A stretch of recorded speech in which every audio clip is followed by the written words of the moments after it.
Did the villagers of Eyam really self-isolate?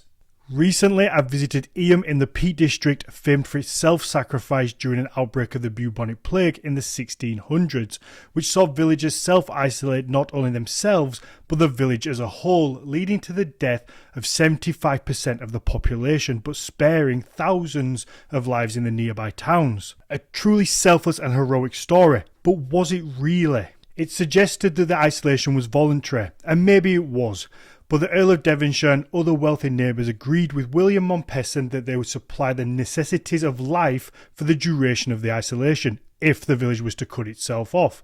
Now that sounds a little bit convenient. It's thought that the wealthy could also circumvent the quarantine, and it looks like some things never changed, do they?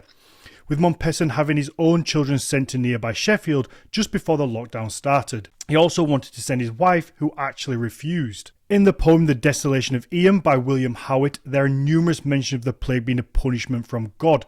Modern science was in its infancy, and people just didn't understand the cause of the plague, let alone the principle of quarantine. In A History of Epidemics in 1891, Charles Cretan suggested that the villagers of Eyam were sacrificed to an idea, and to an idea which we may now say was not scientifically sound, suggesting the villagers would have been better fleeing to nearby areas so long as they didn't group together or take tainted belongings with them.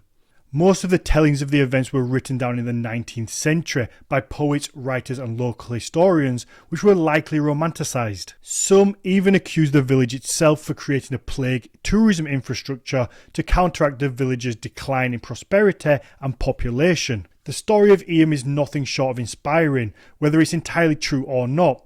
And does it really matter? You know what they say, never let a little lie get in the way of a good story.